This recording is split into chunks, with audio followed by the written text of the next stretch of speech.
Well, Joe, on a beautiful Thursday afternoon. Okay, well, thank you for being here. Now, today's votes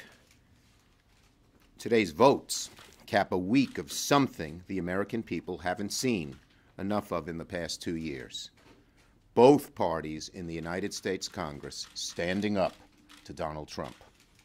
In 2 days, Congress has delivered three major rebukes to the president and stood up for transparency, accountability, and the constitutional powers of our branch of government. Yesterday, the Senate took a crucial vote to forbid the president from continuing any military involvement with the conflict in Yemen. That vote was about the limits of executive power. As we just saw today, 12 Senate Republicans, far more than the bare minimum, joined Democrats to terminate the president's emergency declaration. That vote was also about the limits of executive power, and I thank my friend Joaquin Castro, who was in the Senate gallery, for shepherding that resolution through the House. And while earlier today, the House, amazingly, passed a resolution demanding the Department of Justice release to Congress and the public the full findings of the special counsel's investigation into Russia's interference in the 2016 elections. Unfortunately, it was blocked in the Senate by a single Republican.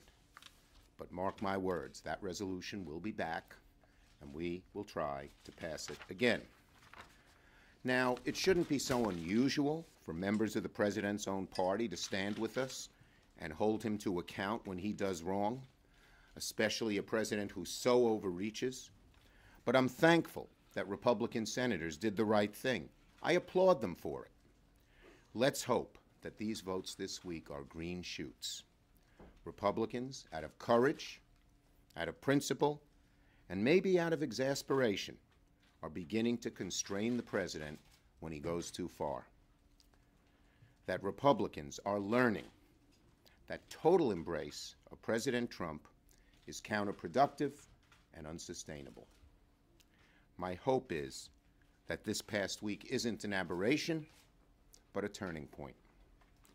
My hope is that Republicans now see how this president is trampling on the Constitution and understand that it is possible, in fact courageous, to stand up to him and say that there will be consequences for his actions.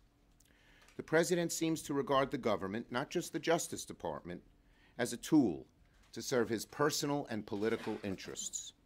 We've had a lot of presidents with plenty of foibles, but none of them seems to equate their own ego with the entire functioning of the government of the United States, except this one. Today, the Senate has sent a strong message to President Trump that under our Constitution, the executive branch and the legislative branch are co-equal. Thanks to the framers of the Constitution, the United States of America has no king, and we never will. We can't succumb to the president's monarchical leanings. It's our job in Congress to limit executive overreach, to defend our core powers, to prevent a president, any president, from ignoring the will of the Congress every time it fails to align with the will of the president. That is what separations of powers means. That's what checks and balances are for. All too often in the past 2 years, these principles have been disregarded. Too many of my Republican colleagues, in blind obeisance to this president, have indulged even his worst impulses. But today's vote gives me hope. Perhaps my Republican colleagues are beginning to rise to the occasion, like they did in previous decades and centuries. I'll be closing by saying that I applaud every member of the Senate Democratic Caucus for sticking together. I've always said that our unity is our biggest strength, and despite being in the minority, by sticking together, we are able to hold the president accountable.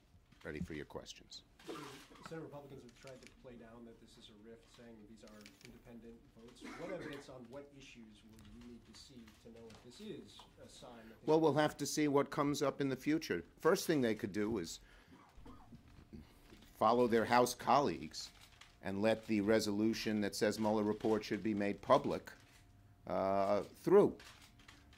I mean, when Devin Nunes, Jim Jordan, and so many others vote yes for the Senate Republicans to block it is just confounding. Where are they coming from?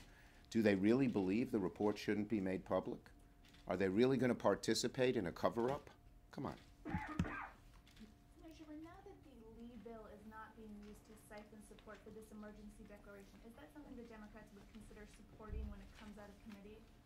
Well, look, I mean, you know, I'd have to look at the careful wording of the Lee bill, but for any Republican who says, well, it's okay for him to do it this time, now let's look at next time, it's at cross purposes. If it's wrong, it's wrong for this president and for any other.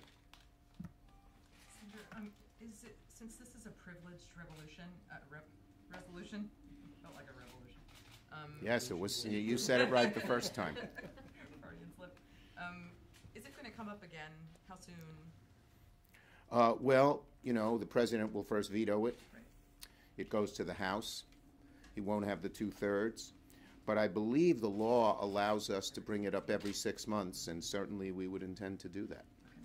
But what's the point? I mean, if the president's going to move forward anyway, other than The sending point a of strong defending statement. this point of defending the checks and balances that the founding fathers put so exquisitely into our government, we got to defend it 10 times, even if they knock it down, in hopes of winning the 11th. Senator McConnell's going to force a vote on the Green New Deal. Are you confident that your caucus is going to be unified? Yeah, we are totally unified. Everyone knows that this bill is a sham, and we are going to ask our Republican colleagues to answer 3 simple questions. Thus far, they've refused to answer them. 1, is climate change real? 2, is it caused by human activity? And 3, should Congress do something about it? The fact that they're afraid to answer those 3 simple questions with no prescription as to what to do puts them on defense. And that's where we have them, and that's where we're going to keep them. Senator, on the unobligated funds that are being used to build the wall, what are Democrats' plans for first identifying the projects that are being impacted? Well, I'm not sure the president can do it, and I think there'll be court challenges. First, you have to find out who has standing to oppose the removal of those funds. And second, yeah, we intend to use every means we can to not allow the president to shift money around when he's not allowed to. Now, he has shown so little respect for the fences and laws and rules that we've had in this country that we got to be real careful, and whether it's legislatively or in court, fight him every step of the way. Okay? Thank you, everybody. Have a nice day. Recess. Yes, have a nice week and a half.